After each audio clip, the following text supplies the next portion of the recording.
Antes de passarmos aqui ao nosso convidado, que é um homem da casa, portanto não é convidado, faz parte, para este último almoço da ACEG. Foi um ano fantástico e os nossos programas cresceram significativamente em impacto. Tivemos mais de 120 eventos pelo país.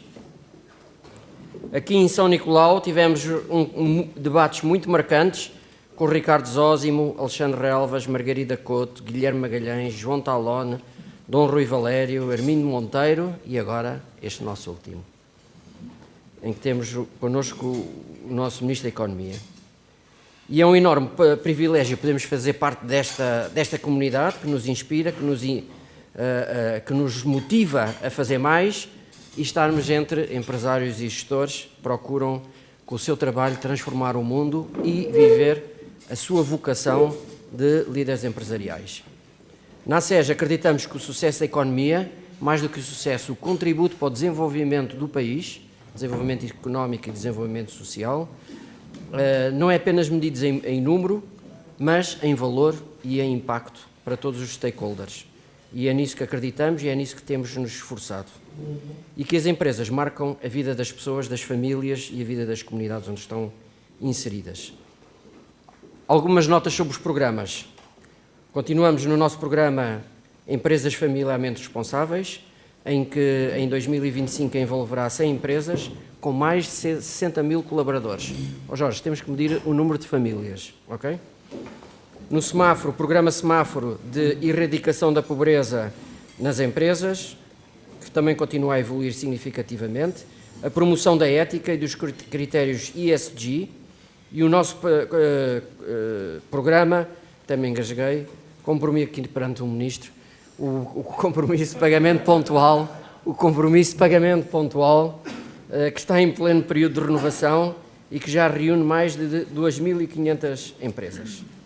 E, portanto, não quero deixar de dar aqui duas palavras sobre este compromisso de pagamento pontual. Primeiro, felicitar vivamente e encorajar o Sr. Ministro e o Governo de Portugal a concretizar com persistência e coragem a medida que anunciou como prioritária e que prevê eliminar pagamentos em atrasos no Estado. Este programa vai-se cumprir no dia em que o Estado Central assinar o programa, creio eu. E, portanto, implementando modelos de pagamento, e dizer-vos o seguinte: o Estado é o maior devedor da nossa sociedade. O maior devedor. Sabem qual é o valor em dívida? 700 milhões de euros. E a pergunta é um valor muito elevado ou é um valor baixo? Antes deste Governo assumir funções, eram 1,1 mil milhões de euros. Portanto, houve uma melhoria de 400 milhões. Ainda que no último mês tenha havido uma pioria de 80 milhões, mas pronto, admitimos que até ao Natal a situação irá melhorar de novo. Irá melhorar de novo. Mas este é um desafio. É o que fazer para criar. Não vai haver uma sociedade de confiança se este tema não ficar resolvido. E Portugal é um atraso neste tema, tem o dobro dos atrasos da Europa, da média europeia. Portanto, nós já nem nos comparamos com os melhores, nós queremos estar ao menos nas médias. E este é um desafio enorme que temos, é um verdadeiro cancro instalado na economia, retira a produtividade às empresas, diminui a confiança, a capacidade de investir e é responsável por 25% das falências, o que é verdadeiramente incrível, criando desemprego, sofrimento nas famílias. Quantas empresas pagam a horas em Portugal?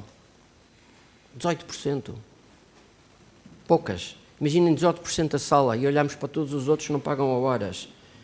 E destas, quantas das grandes empresas é que pagam, quantas é que pagam a horas? 3,7%, meus amigos. São grandes, são os que têm mais dificuldades e, portanto, esta situação tem que mudar. Eu creio que esta é uma marca, e eu sei que já aqui falámos à mesa, que esta é uma marca que não é este Governo, que este Ministro em particular pretende deixar. É uma marca que pretende deixar e, portanto, fica aqui o desafio para que possa um dia aderir ao compromisso de pagamento pontual, ou pelo menos proclamá-lo e levá-lo como uma evangelização. E outro, que é, e agora também tem a ver com o IAPMEI, antigas responsabilidades, que é que este compromisso deve fazer parte do PME Excelência. Uma empresa que não paga a horas não pode ter PME Excelência. Portanto, este compromisso devia ser incorporado no PME Excelência e no PME Líder.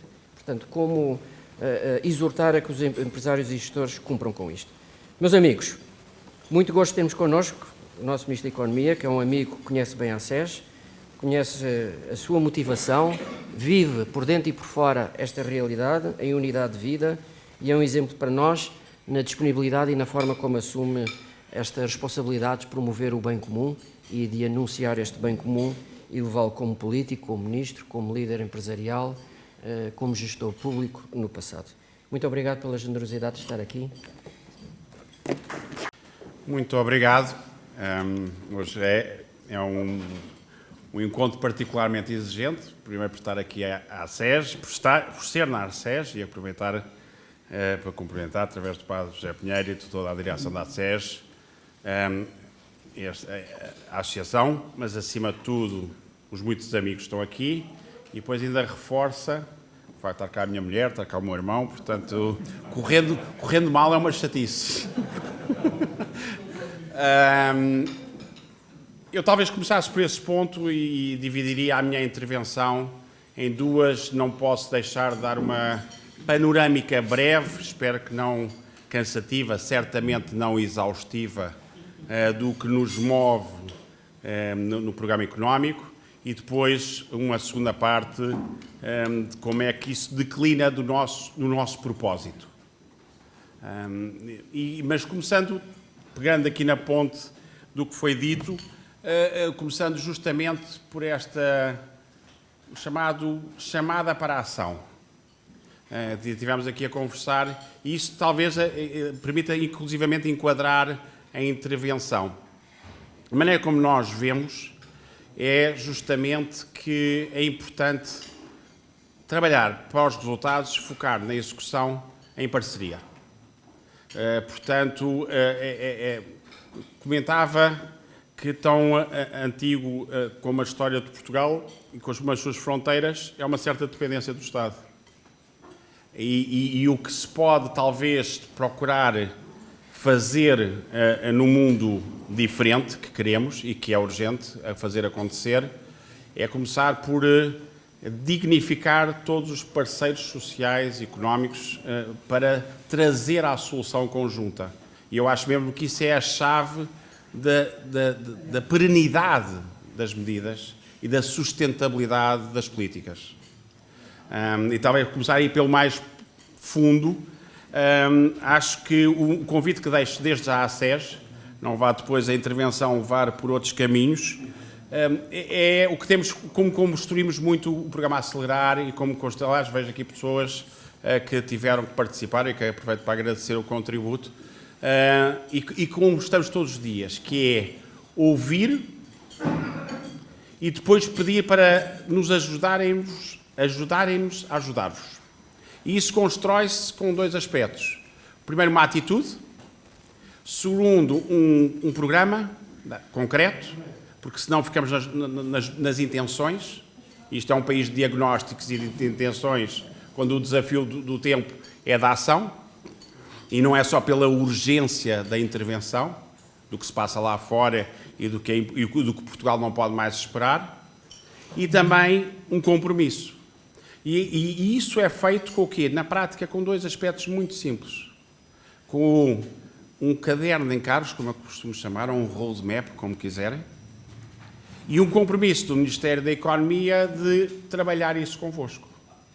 Portanto, melhor que nós impomos as nossas ideias e temos ideias, é ouvir o que para vocês é prioritário. E fazemos isto de uma maneira muito prática, que é haver alguém, parece-me que a pessoa ideal, por todas as razões, esse é o nosso Duarte Vaz Pinto, para que funcione com uma cara, e sabendo que eu acompanho o tema, na agenda que queiram discutir. E depois se verá o que é para executar e depois se fará o acompanhamento. Portanto, começava mesmo por aí, para que um dia olhemos para trás e possamos dizer que alinhámos propósitos, mas fizemos acontecer. E só nesse dia estará em plenitude os resultados conseguidos. Deixem-me então dar rapidamente a parte, mas não o posso deixar de fazer, porque vim também, antes de entrar um pouco mais em profundidade do que eu acredito ser, primeiro, a personas de uma economia social e, segundo, o que é que estamos a fazer e o que é que gostaríamos de fazer nessa vertente, que acho que é particularmente sensível a este ângulo aqui. Mas não posso deixar de fazer ainda de enquadramento ao que vimos. Como é que nós vemos isto compactadamente? O que vemos é o mundo posto perante uma bifurcação que vai marcar, as decisões que se tomarem nos próximos anos vão marcar as próximas décadas. Eu sei que muitas vezes se desgasta este termo, mas acho hoje uma evidência que se impõe a esta realidade. Não vou fazer a visitação de quanto mudou o mundo e os conflitos com que estamos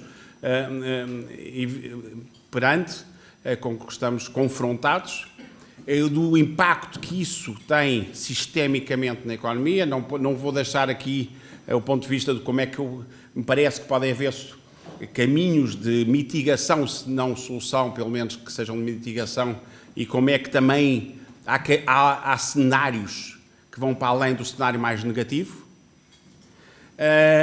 Mas deixem-me só fazer um momento de paragem na Europa. E na Europa, eu acho que a Europa também ela está perante uma questão existencial. E foi isso que disse, aliás, no Conselho da Competitividade há 15 dias em Bruxelas. A Europa que está bem identificada no relatório Draghi, já para não dizer no relatório Letta também, mas vai ter que fazer acontecer, mais uma vez, um plano de ação. E isso é basicamente dois temas. Queremos escala, queremos inovação, queremos sustentabilidade, queremos reindustrialização. Como é que isso coaduna com regulamentação? Primeiro ponto. Nem vou introduzir aqui digamos, a dimensão da sustentabilidade, porque essa está impregnada, está aceita, está convocada. Segundo tema é como é que se a Europa tem a capacidade de se levar para além de si própria, e eu acho que se não a tiver, o que se passou e não responder aos desafios neste momento vai ter que ser confrontada nas suas origens, que é, afinal, qual é o sentido da Europa. Se não serve para recolocar uma economia competitiva, então, se calhar, não é preciso este edifício e esta arquitetura toda para conseguir os elementos mais básicos. E como há pressões cada vez mais endémicas, país a país, de vária ordem, as tensões políticas e sociais vão levar a esse questionamento, a não ser que a Europa saiba responder justamente a esta agenda. E isso passa muito, a meu ver, como o que eu costumo dizer, pela mutualização do investimento, que vai para além da mutualização da dívida. E é basicamente, eu acredito muito que a pessoa na vida deve, e nestes momentos, e nestas funções também, em todas as funções, deve saber escolher bandeiras, porque senão proclama, mas não consegue furar o ruído. E uma das bandeiras que na política europeia vamos assumir como Ministério da Economia, obviamente tudo o que eu digo articulado com o Sr. Primeiro-Ministro, como não poderia deixar de ser, é justamente este tema de talvez tentar fazer uma visualização e um desenho da economia europeia como um todo. E onde é que nós vamos verticalizar e clusterizar certos setores para ganhar escala. Sem isso atingir a plasticidade de cada país. Trocando isto por miúdos, nós não vamos conseguir ter uma indústria farmacêutica, projetos estruturantes, não é? Indústria farmacêutica, ou aeronáutica, ou de data centers espalhadas pela Europa. Teríamos alguns casos até ao limite que o país pode ir. E depois deveríamos desenhar zonas de desenvolvimento económico especial que permitiria, para além dos licenciamentos de infraestruturação energética e até do enquadramento especial fiscal, temos especialistas na sala, que permitisse fazer florescer se quiserem, usando um exemplo concreto de uma empresa, não gosto de o fazer, mas a nível europeu, ter mais Airbuses. E os países não têm todos capacidade de ter Airbuses. Bom, vou deixar este tema, mas... segunda nota, também vindo da Europa para o coração, que é aqui a agenda social.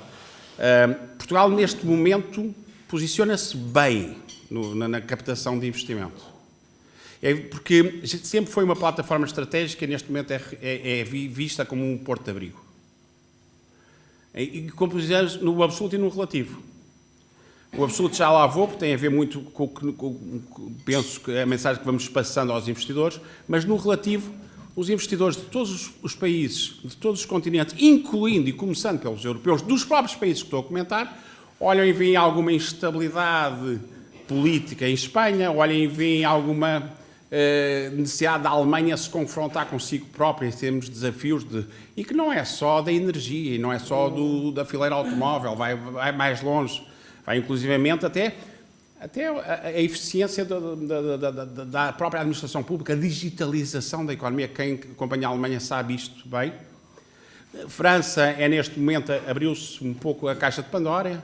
Inglaterra, eu estou a falar com a voz dos investidores que ouço, dos próprios países.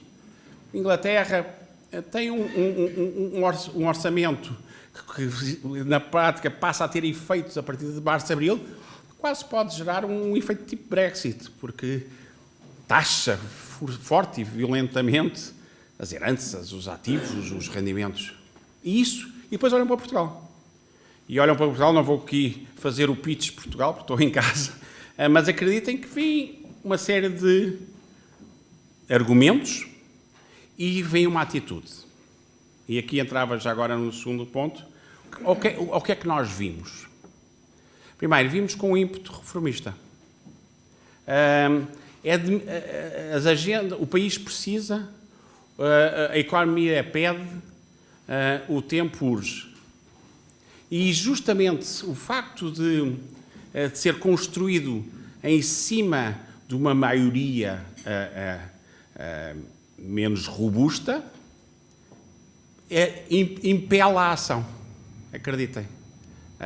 O sentido de urgência desde o primeiro minuto, e até isso promove a articulação dentro do governo, que já agora também na orgânica do funcionamento real procurámos, muito por inspiração do Primeiro-Ministro, desde o início que funcionamos muito, como eu costumo dizer, em bilaterais e trilaterais, porque não há fronteiras artificiais equivalentes às tutelas. Ou seja, nós procuramos ajustar a realidade do mundo lá fora e não achar que o mundo se ajusta aos governos que são passageiros, por melhor que sejam. E falta provar a todos, quando entram, que são bons. Portanto, o que nós estamos a fazer é procurar funcionar em articulação. Eu trabalho permanentemente com o Ministro das Finanças, com o Ministro da Coesão, com a Ministra da Energia e do Ambiente. Costumo muito dizer que a economia está de braço dado com a energia, mas está na mão do ambiente e do licenciamento. Se nos derem mais competitividade fiscal, se nos derem licenciamentos mais certos, se nos derem infraestruturação energética, nós entregamos de volta investimento. E isso acontece bem, está a acontecer bem nessa orgânica do governo. Não chega, é condição necessária, mesmo que não seja suficiente.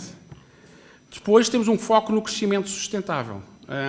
E achamos que isso se constrói em cima da força do setor privado. E na aposta do investimento externo. E dizemos isto sem pruridos, sem condicionamentos,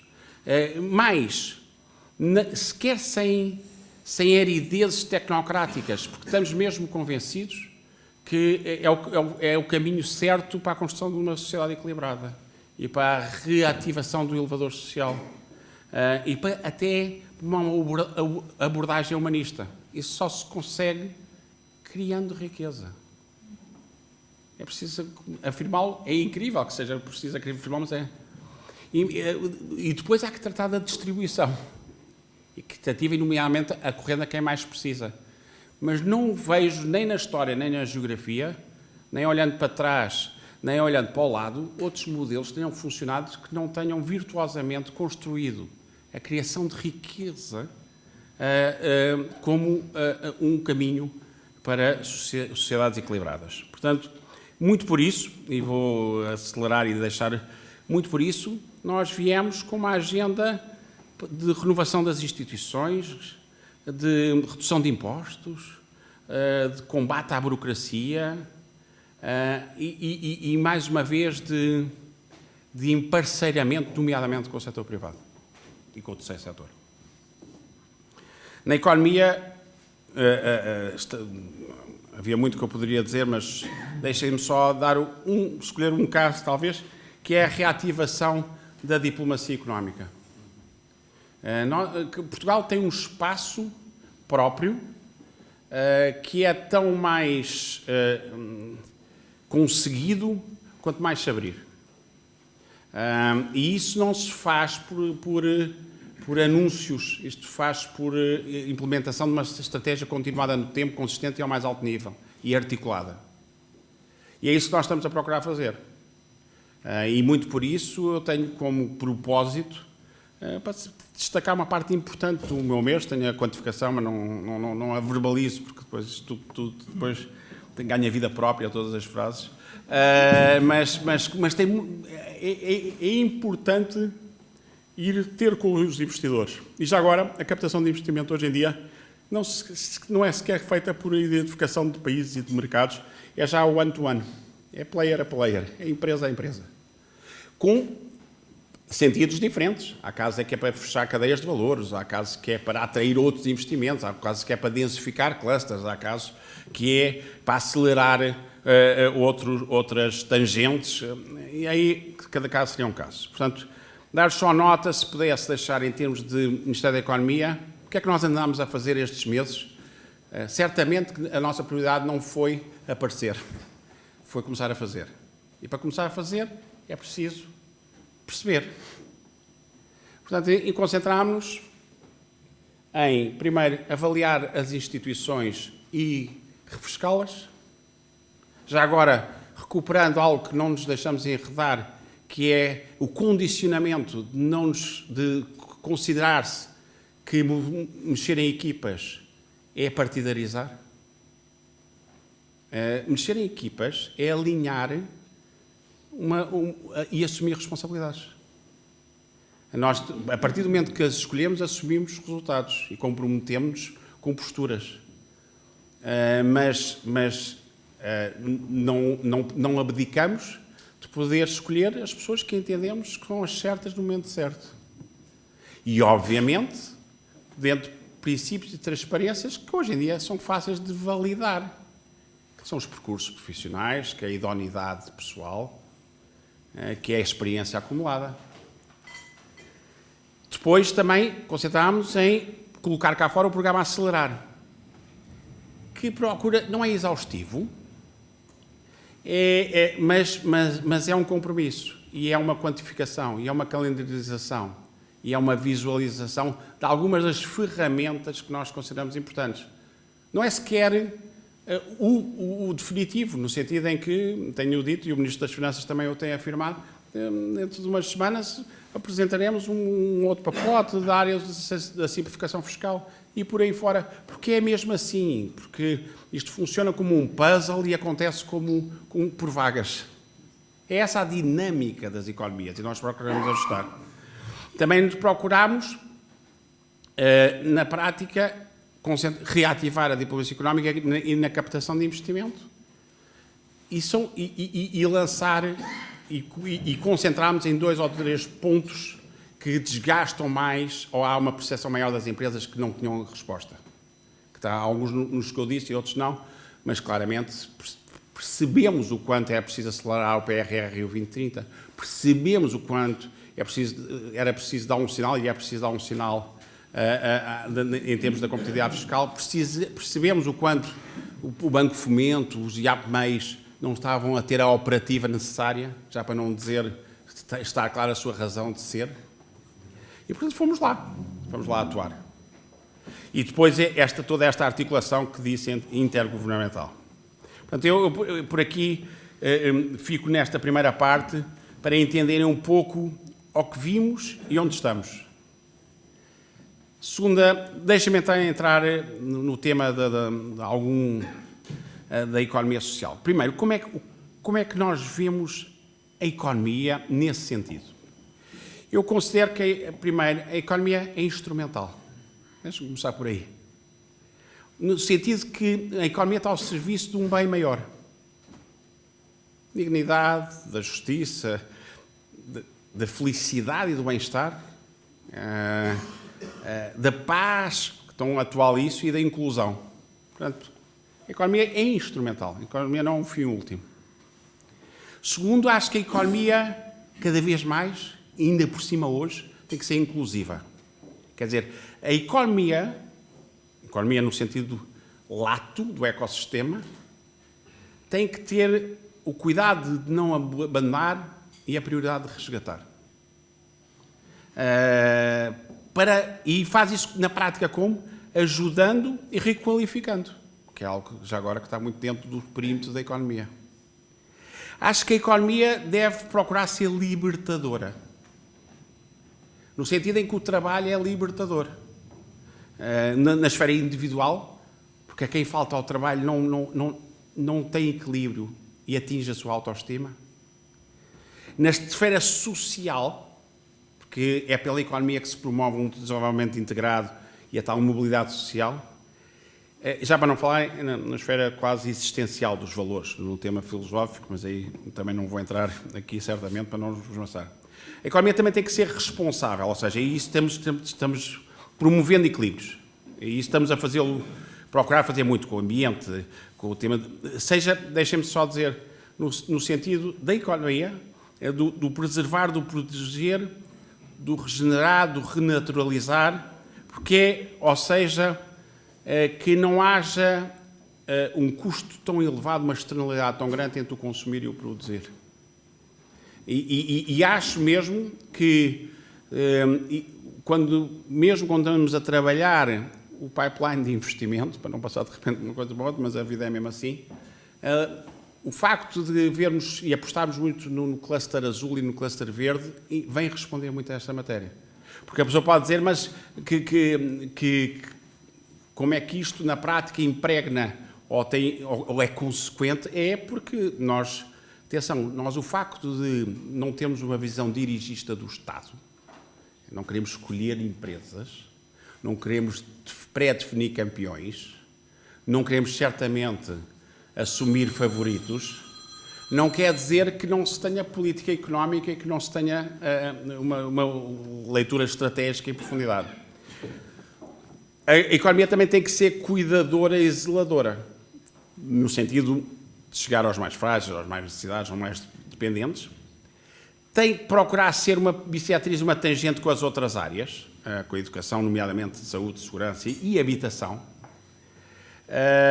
E, obviamente, ser justa e equilibrada, que eu acho que é um ponto de chegada e não um ponto de partida de tudo isto que eu tive a dizer. E deixem-me passar nesse ponto, porque acredito mesmo que estar nestas funções dos governos é prestar contas, acima de tudo, e fazer acontecer o que mais é importante. Algo já temos estado a fazer. Apesar destes 8 meses, em que, apesar de às vezes se peça que em 8 meses que se faça o que é suposto fazer em 8 anos, mas acho que já tem sinais da sociedade portuguesa de que este governo tem esta agenda como prioritária e importante. Reparem, foi feito já o reforço dos apoios das cooperações financeiras do Estado para os lares, para os centros de dias, para o apoio domiciliário, em que acrescentou-se em 3,5% e um investimento que implica algumas dezenas de milhões de euros.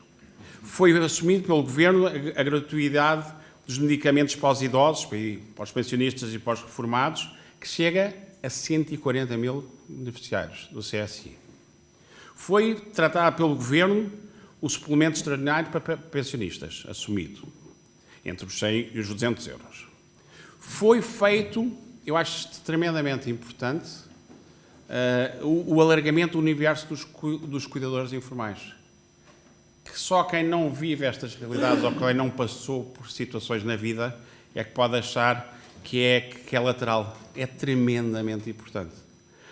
E, de facto, houve a revisão do Estatuto para integrar não familiares, Quando, muitas vezes, isto também tem a ver com uma certa atitude, já agora que é válido para o setor privado, na nossa relação com o setor privado.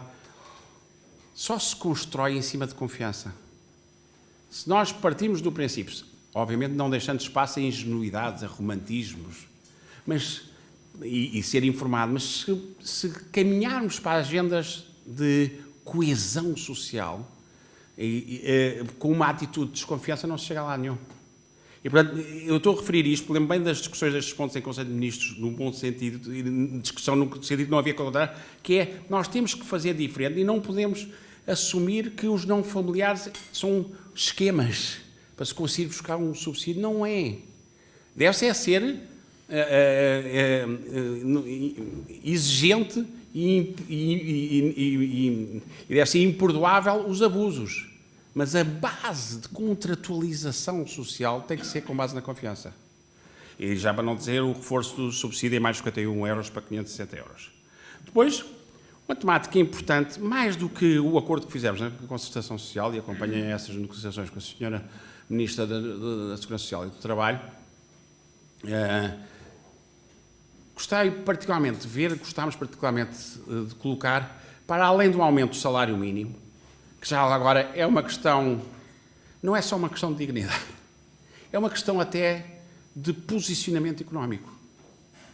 Quer dizer, o facto de, e não é sequer instrumental, porque o aumento do salário mínimo é indutor de crescimento pela via do aumento de consumo, que já é uma boa razão. Não, e a parte da dignidade pessoal, é mesmo porque os modelos das empresas que eu vejo que são sustentadas em custos baixos, em salários baixos, não têm hipótese nenhuma. Eu não vou referir os países e as estratégias que esburacam algum laivo de que é possível construir em cima disso na economia em 2025, na economia mundial. Mas, acima de tudo, o que nós gostamos, que nos orgulha, é assumir a ambição da subida do salário médio e desmantelar o tema do achatamento. E isso é uma nova configuração, um novo modelo, porque isso implica até em termos de recuperação das negociações em concertação social, há pessoas aqui também que têm larga experiência nessa matéria, muda a dinâmica da negociação futura. Justamente até convoca os parceiros sociais. Depois, obviamente, não vou referir o tema da redução dos impostos, acho que é tremendamente importante. Eu acho que nós somos uma sociedade que ainda massacrada por impostos. As empresas, as pessoas. Eu costumo dizer, se a economia portuguesa fosse um carro, tem um pedregulho em cima, que são a carga de impostos, e tem outra à frente, que é a burocracia. E, portanto, não consegue avançar. E mais, quando tem um espacinho, solta-se da estrada e vai para outra estrada, que é outros países e outros mercados, porque não tenhamos ilusões. No mundo de hoje é mais fácil as empresas escolherem países do que os países escolherem empresas. O tema, não posso deixar de referir o tema do programa de habitação. Quer dizer, a ambição em que nós colocámos de passar de 26 mil focos para 59 mil focos é mesmo para chegar a quem mais precisa. É mesmo para chegar aos mais novos, é mesmo para chegar reforçar as classes mais necessárias e a classe média. É mesmo para promover equilíbrio social e, obviamente, também o tema da lei de financiamento do setor social, no sentido de criar condições para a sustentabilidade financeira das instituições do setor social e solidário.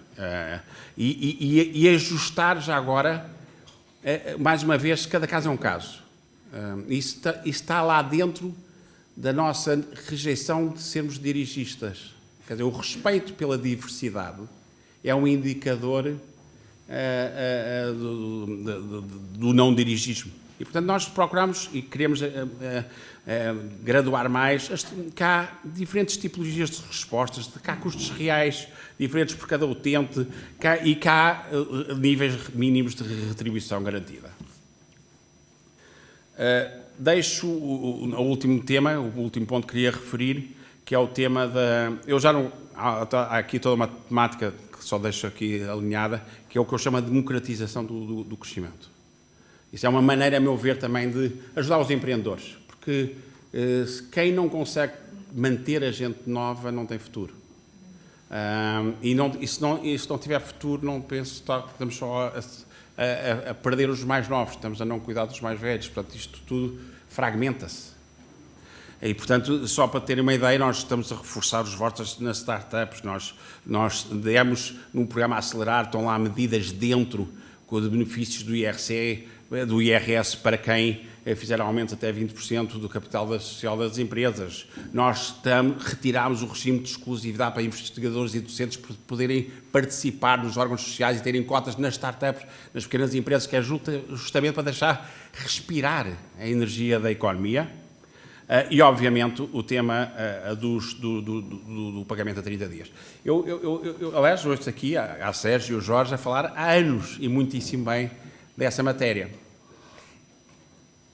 O facto de termos conseguido assumir pelo Governo como um todo, em pleno e ao mais alto nível, porque o programa Acelerar foi aprovado em Conselho de Ministros, porque foi apresentado pelo Sr. Primeiro-Ministro, porque foi desenhado por muitos dos ministros, mas nomeadamente pelo Ministro do Estado das Finanças e por mim próprio, estar lá a dizer que ao longo de uma legislatura o Estado vai passar a pagar a 30 dias, eu acho que um dia pode ser olhado desse ponto como uma reforma estrutural, mesmo.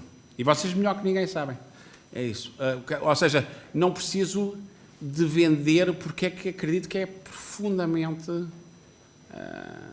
estruturante essa medida. Acho que aqui gosto de sinalizar, que às vezes as pessoas não têm a percepção, mas fala-se disso, mas como é que isso acontece? Vamos lá ver como é que isso vai ser. Foi assumido pelo Governo como um todo, formalmente, ao longo com o tempo, uma legislatura. Porque isso, como sabemos, implica todo um caminho e todo um processo e vence muita resistência. Portanto, acho mesmo o que estava a dizer, há duas ou três situações que, no concreto, e eu não vos quero, nem quis maçar com tecnicalidades, mas esse é um daqueles que, olhando para trás, e às vezes não é por dimensão da decisão, é por acerto da necessidade. Acho que o pagamento a 30 dias e os cuidadores informais são dois belíssimos exemplos, não podemos ser mais distantes, de algo que, fazendo acontecer, me orgulha ter passado por um governo que assumiu essas bandeiras e as integrou. Deixem-me só terminar mesmo com dois aspectos mais generalistas. Eu acho mesmo, aqui, afastando quase que da dimensão, nunca podemos, Ministro da Economia, mas falando aqui como pessoa que admira a SES e que acompanha a SES, acho mesmo que é fundamental o que se faz aqui, o que se respira aqui, o que se transpira aqui, o que se promove aqui. Quer dizer, sem ser muito abrangente, mas eu acho que nós estamos a viver tempos em que o mundo, a humanidade e cada um de nós está mesmo à procura de si próprio. Acho que estamos, uma vez mais, à procura de um certo sentido de existência. E vamos ter que reencontrar nos valores, na procura de um certo equilíbrio, e há quem acredite que esse também passa muito por uma certa... e atravessa várias convicções, para pôr assim, mas não estou a ver que isto seja possível fazer sem espiritualidade. Os desafios são demasiados complexos que são colocados, eu vi isso, senti ainda mais que em Portugal, até a nível europeu, e os nossos problemas são demasiado crónicos, insistentes, para que não se convoque aqui a sociedade portuguesa para um novo compromisso. Acho mesmo que isto vai para além das ideologias, vai para além dos tempos, vai para além das legislaturas, para tentar fazer um mundo melhor, porque não temos muito tempo. Nós estamos mesmo num plano inclinado, ou vamos para cima, ou vamos para baixo. Não estou a ver que o mundo possa ficar no mesmo sítio, pela dimensão dos desafios. E gosto muito aqui, e termino mesmo, com três apontamentos, que é, gosto muito daqueles equilíbrios, que se costuma dizer do equilíbrio dos 3 Es, que não é autoria, acho que as pessoas, todos nós devemos ter procurar a superioridade da simplicidade. Um é o conceito de esperança. A economia portuguesa e o ensino da sociedade portuguesa, que a certa altura perdeu-se esperança, e perdendo-se a esperança, perde-se a ambição e não se convoca para a ação. O segundo é tal, quando se refere muitíssimo bem, mais uma vez, só me inspirei noutros, o tema da equidistância, não é? Ou seja, que uma relação entre a ação, porque se tem um propósito, para chegar ao outro. A economia também tem a ver com isto. E o terceiro é o tema do equilíbrio. Portanto, deixem-me só terminar mesmo, que é, nós, e está cá várias pessoas da minha equipa, sabem o quanto vivemos isto. Nós, uma coisa que eu digo desde o primeiro dia, isto tudo é muito efêmero. Ninguém é importante. E vamos responder pelo que fizemos. Portanto, sentido de urgência, foco na ação e o fim último, que é o bem maior. Se conseguirmos fazer isto, desmultiplicando em aspectos práticos,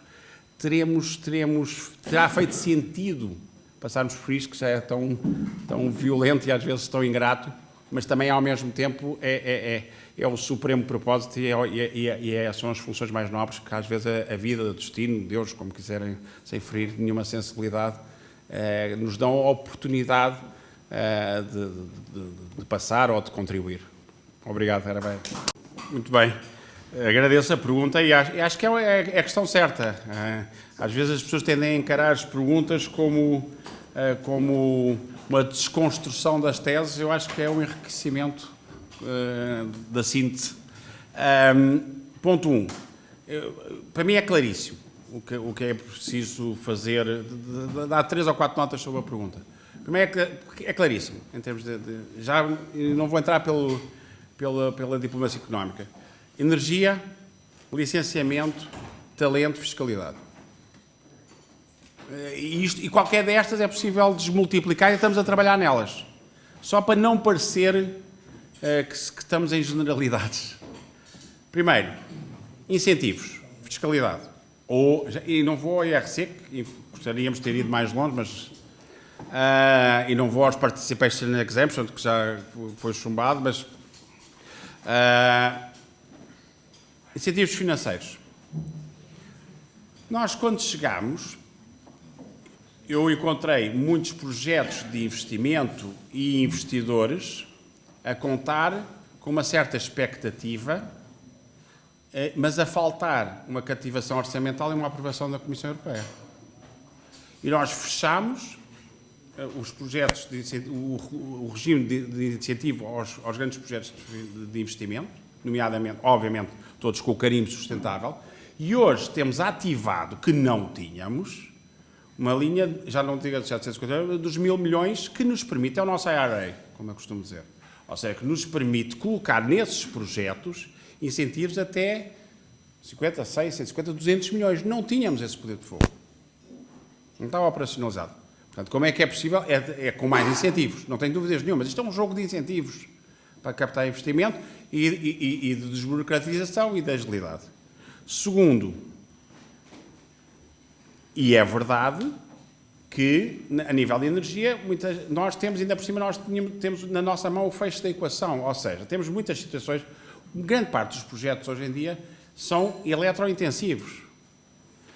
Grande parte e muitas situações, e não é só nos data centers, em que é fundamental, tem-se o off-taker, tem-se empresas, nomeadamente uma renda disponível para investir, e é preciso decisão do Estado.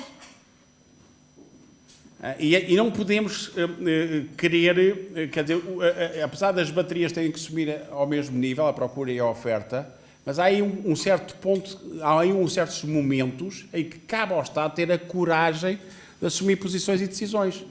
Foi dada à REN amplitude para o investimento na alta tensão de 600 milhões. Não estava dado. Portanto, estou a dizer aspectos concretos, só para não... Já que a primeira parte foi mais generalista. Nós tenho acompanhado projetos, e com enorme... Estou a falar fora do meu perímetro da economia, por exemplo, que vejo uma atitude muito interessante por exemplo, na nova administração das águas de Portugal, com conceitos interessantes, como é que se faz o blending do feeding da água para projetos em que a refrigeração seja decisiva. Portanto, quando se está a dizer que está-se a reformar as instituições, é com o foco no pragmatismo da decisão. Obviamente, sempre com o valor máximo da transparência do processo. Portanto, eu devo dizer que eu acho mesmo duas coisas que eu não acredito. Não acredito em balas de prata e não acredito em mamutes. Não acredito em balas de prata no sentido que se houvesse uma decisão, a começar pela própria redução do IRC, de que eu sou apologista. Mas se houvesse uma bala de prata era fácil. Era ir buscá-la e usá-la. Não existe. Na atração de investimento existe um cardápio. E para nós estamos a ir às frentes todas. O IFICI, cuja portaria está à boca de sair, tenho que sempre lembrar que estamos... o IFICI é um game changer na atração de talento. 20% de flat rate para estrangeiros e para portugueses que estão no estrangeiro. E mais, dando a amplitude, a plasticidade à ICEP e ao IAPMEI de identificarem as zonas de competência que é críticas para o país. Nós só anunciamos, e acredito que temos muitos investidores que dizem, nós vamos considerar pôr em Portugal 300, 400 e 500 pessoas ao abrigo do regime do IFICI. Eu continuo a olhar para ali, estão meus grandes amigos fiscalistas que conhecem bem esta matéria e dão... enfim. Portanto, acho que estas temáticas todas é possível. Depois, já agora, os mamutes, não acredito... Quer dizer, no sentido em que acho que hoje em dia isto funciona muito mais em rede e acredito muito mais numa manada de elefantes do que no mamute. Até por uma questão de independência estratégica. Eu vim agora, estes dias, a acompanhar o Sr. Presidente da República aos Países Baixos.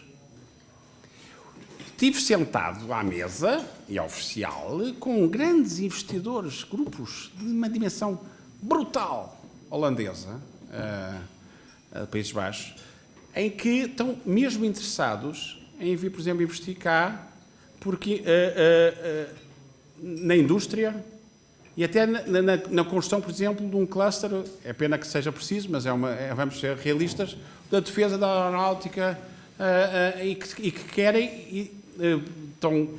querem fazer parcerias, querem até regenerar ativos do próprio Estado nessa matéria e trazer novos centros de tecnologia e desenvolvimento.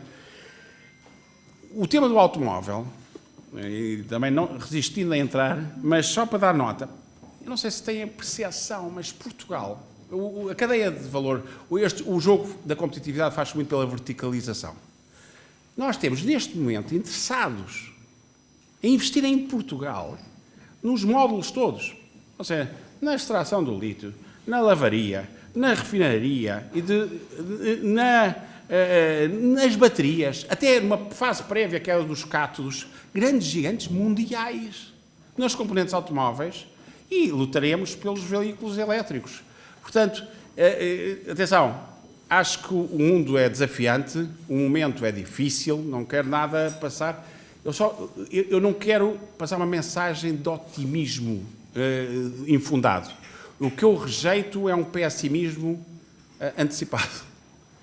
E, portanto, se soubermos fazer isto tudo que estamos, já conseguimos um aspecto fundamental, que é um bocadinho dar tempo agora à economia. Acho que o país está massacrado de repente de eleições e de política e de arenas e de manipulações, com todo o respeito pela frente política. Mas acho mesmo que os investidores, o que olham para Portugal neste momento é dizer, vocês têm um espaço comparativo, volta ao meu ponto, comparamos bem com a Europa e fora da Europa, e temos as condições alinhadas. Agora há muito aqui um trabalho de casa a fazer entre público e privado, nomeadamente nestas vertentes.